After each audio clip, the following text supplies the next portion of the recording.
Welcome to Community Conversations. I'm your host, KK Kaneshiro. For over 15 years, the Fremont Unified School District has partnered with the Youth and Family Services Department of the City of Fremont to provide a wide range of services to students and their families. Youth and Family Services currently works with 19 schools in our district, offering counseling, crisis intervention, drug and alcohol early intervention, and parent education classes. Just to name a few. With us today to discuss this important partnership is the Division Administrator, Annie Bailey, and the Clinical Supervisor, Helen Shu. Am I saying that right? Yes. Okay. And of course, my favorite co-host, Dr. Jim Morris. Thank you so much for being here. Now, I have to find out, could you give us a little history for our viewers who don't know what this is about, what it is about, and how did this partnership come about? So Youth and Family Services is one of 3 divisions of the Human Services Department in the city of Fremont. Okay. And it was founded over 35 years ago. Wow. Yes, so it's been a long time. And the purpose of the organization originally was to help divert youth from the juvenile justice system. So it was a delinquency prevention program. But it has also served the community by providing mental health and student support services in the school district. So we've had a wonderful, long-standing relationship with the Fremont Unified School District and providing counseling services in the school, family support services. We also run a youth academy over the summer for youth on probation, many of which are students at Robertson High School. Okay. Now, you mentioned counseling services at school sites. Yes. Is this in addition to our normal counselors that we have at the schools? It's absolutely in addition to our normal counselors. And it's oftentimes a different kind of counseling. I mean, when you really look at it from the perspective of the school district, I got into this business because I'm really good at teaching kids how to read and how to do math.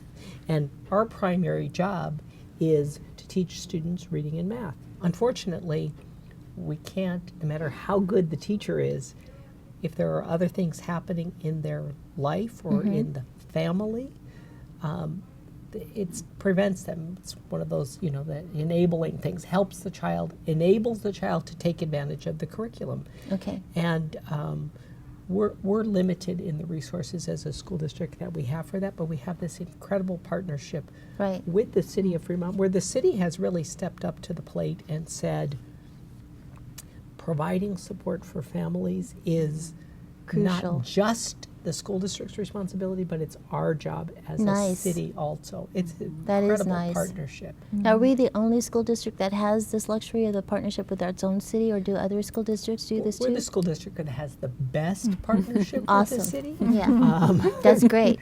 It exists in other places, but I don't think to the extent level, that we have. The level of collaboration and the level of really working closely together with city staff, site principals, our counseling staff at our schools, our team here at the district office, all having a common vision of what it takes to support students. And it really is, from my perspective, it's about having the students in school ready to learn, and that's where this support role is essential. Okay, this is good to know. Now, could you elaborate on some of the services that you do provide? So Youth and Family Services has a main clinic that's located at the Fremont Resource Center, and so many families choose to go there, maybe for the convenience of evening or Saturday appointments. But what we do in our school-based program, which is about half the work we do, we serve almost 500 kids or families per year in school, and the other half in clinic. Okay. And so we're currently at 19 school sites in Fremont, and next year it's going to go to 26 with the Human Services Department. And we have someone on I'm sorry to interrupt, but this is elementary, junior, and seniors. Okay, so all levels. Yeah. Okay. And the services are a little different at different levels. Certainly, I think the majority of our sites are elementary. We're really trying to do prevention. So social skills, small groups for kids that maybe weren't as ready to adjust to be school ready, or are having trouble with peers, may have just moved here, may have acculturation and immigration struggles, that we just try to smooth that over so it doesn't become other problems. So in addition to direct services, group and individual, we do some family work. Sometimes parents need a little consultation, or a teacher even, about I'm not understanding what's happening with this child's diagnosis and why he's acting this way in class. So it's really great for us having the ability to see a child at school, on the playground, Right. be able to talk to their teacher and share information and figure out how do we best support the student. Yeah, because I was going to ask you that if a child does go to you for help, the whole family is involved. Definitely. Okay, and I like how you get the teacher involved too, because he or she may have insight that the parent can't see, right? Right, right. And that's also part of the beauty of this partnership, because oftentimes we may have access to the student, but oftentimes the presenting problem or what's happening with that child is something that involves the entire family. Right. And Right. that's really what the Youth and Family Services can do. They can provide services not just for the student who may be in my class as an elementary, junior high, or high school student, but really to help to work with the whole family and support them. Yeah, and then you have a better insight because you know the student may act completely different on campus than he does or she does at home, right? Yes. Yeah, that's Yeah. amazing. Now you had mentioned that you do work with more so with the elementary grade level as far as prevention goes. What can you say what some of those programs entail? What does that mean? For elementary students, a lot of it is really trying to figure out. So a lot of kids, it's adjustment, being ready for school, ready Yeah. for the peer relations. You know, children come with differing levels of sort of maturity, preparedness, family traumas, or things that might be impacting their ability to be ready. Yeah. Social issues, of course, these days everyone's very aware that we're very mindful about bullying and social media issues that, you know, even elementary school students are getting involved in that. So really trying to teach them about like safety and social norms and all Right. those sorts of things. And we are looking for there may be undiagnosed things like a learning disability or something, anxiety disorder that's starting to bud. And if you catch those things very early, you can really stop the impact on the Okay. child's life rather than maybe them not getting diagnosed till they're in high school Right. and it's already created so much stress for them. Right. Now, I know a lot of students, I don't know a lot of them, but I hear a lot of students when they're going into high school, that is a huge jump for them, for a lot of these kids, and it's terrifying, overwhelming, daunting, whatever word you want to say, they're stressed out about that. Can you help that age group as well? Okay. Absolutely. We work with a lot of adolescents and older youth, Okay. and we definitely see them experiencing a lot of stress as a result of wanting to achieve and be successful in school, but also stress related to peer pressure and the stage of development Right. where they become more conscious about their body and how they look and their, as Helen was saying, the social relationships.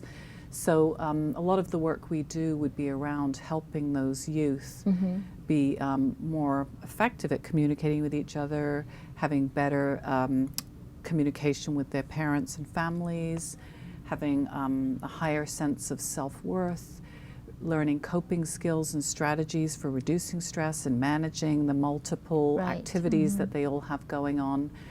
We know a lot of the youth are also exposed to and are at risk of engaging in underage use of substances, alcohol, nicotine, and drugs. And so we work really hard to help them learn how to make healthy choices. In Right. fact, that's what our program's called, is the Healthy Choices Program, and decisions so that they know when they're faced with those kind of situations how to manage them. That's great.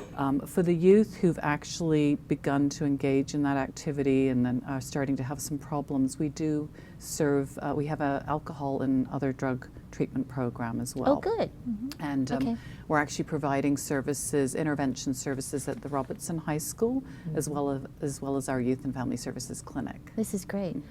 And I think the point that Annie made is so important, that oftentimes, as you said, it's helping kids over that hump, or there's a change or something. Right. Having those services available at the school site makes it oftentimes safe. Right. And it also creates this environment where there really isn't a stigma involved in seeing a counselor Right. or needing help. There's nothing wrong with your child. Yeah. There are so many young people who Right. go through situations, and having some professional help, there's no stigma involved. This is just what we Right need to there, do we've as come a long way. parents. Yeah. Right. Right there, because my age, that was a stigma. You need your counselor. Ooh. Yeah. And we No. do a lot of education with parents that, you know, first of all, our services, because we're not part of the school district, it's confidential. Yeah. This isn't Yes. something that goes on a permanent record at all. Everyone feels safe. And then I think previously in a more stigmatizing age, the thought was, oh, if I seek this kind of service, it means something's wrong with me forever. Right. And we're really shifting the conversation. Like, it's about preventing Right. or ending something swiftly, not forever. That Yeah. like all of these situations are basically treatable, and lots of other people share these experiences. So actually, it's not something stigmatizing. That's great. And we really work on helping parents see the value in social and emotional development support, Yeah. and seeing the child or the youth as a whole person, their whole, and really helping support their whole health. Right. Yeah. Right. I love that.